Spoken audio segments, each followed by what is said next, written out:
This is the tutorial video for my Winter Fruit Series DIY paper wreaths.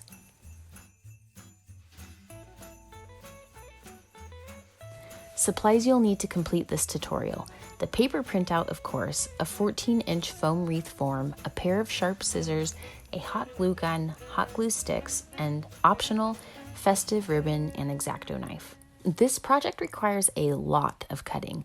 The leaves are pretty time-consuming, so I'd suggest doing them in advance, possibly over a few days, or if you can, make the wreath with a friend and have fun cutting the shapes together. Scissor tips for those who don't use scissors on craft project as often. Don't move your scissors, move your paper. This will help you get a precise cut and hopefully save you from getting too tired. And when you're navigating little details, make several cuts into the paper in different directions instead of trying to move around the tiny angles. This will help to avoid any ripping or bending delicate bits of paper. Use an X-Acto knife to cut out the few white parts on a few of the leaves. If you don't have an X-Acto knife, don't worry about it. Most of these white bits won't show anyway. For the wreath, we want to create a lot of visual texture, so giving the leaf some shape is going to make all the difference. For the orange leaves, simply place your finger in the center of the leaf and bend the paper up and around your finger. Don't worry about it being perfectly centered, as many of the leaves aren't symmetrical. It won't look strange once it's in the arrangement. For the mistletoe, curl the leaves down around your finger.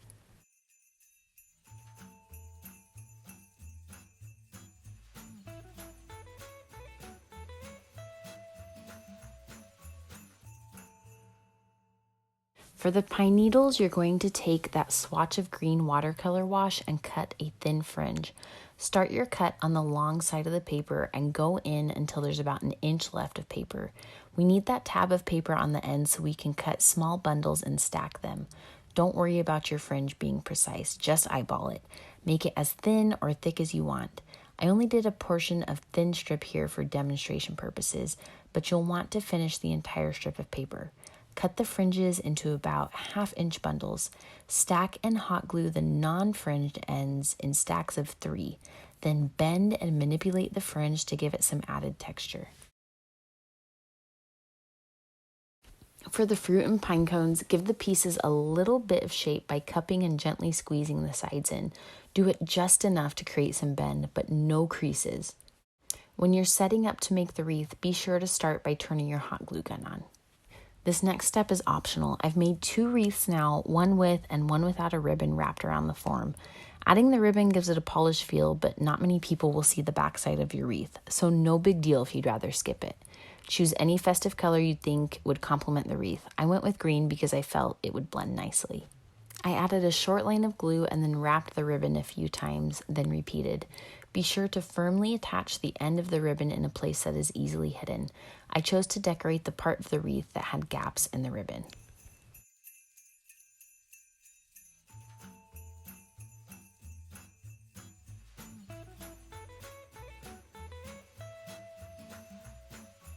Alright y'all, I'm missing a video here, but you'll get the gist anyway. Your base on the wreath is going to be the large leaf sections. Add small dabs of glue on the back of the leaves and lay on top of the wreath. Keep adding large leaf sections until the entire wreath is covered. Lay all the sections in the same direction.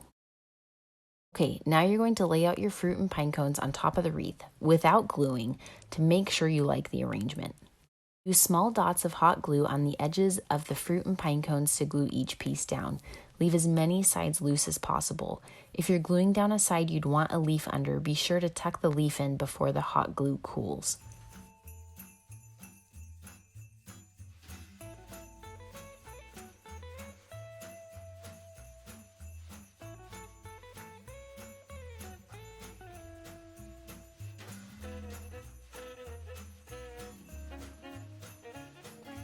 After you've placed all the fruit and pine cones, start tucking in and gluing leaves, alternating between leaf types until the wreath form is adequately covered. A tip on hot glue guns: you can get low temp and high temp hot glue guns. I used both for this project. Low temp guns are great to prevent any burns or accidents, or to use on material that might melt with high heat. The downside is the lower temperature means it will cool off faster, giving you less time to manipulate the materials you're gluing. A high temp glue gun gives you a longer amount of time to manipulate your materials because it takes considerable amount of time for the glue to cool and harden. Just be careful to avoid burns. Either type will work with this project, just use whatever fits your personal preference best.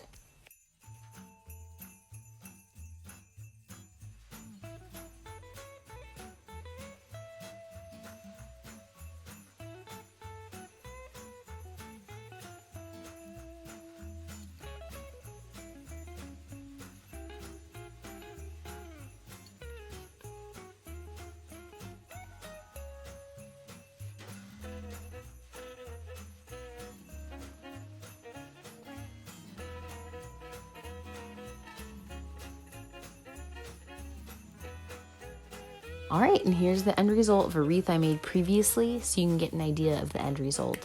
Drop me a comment if you have any questions.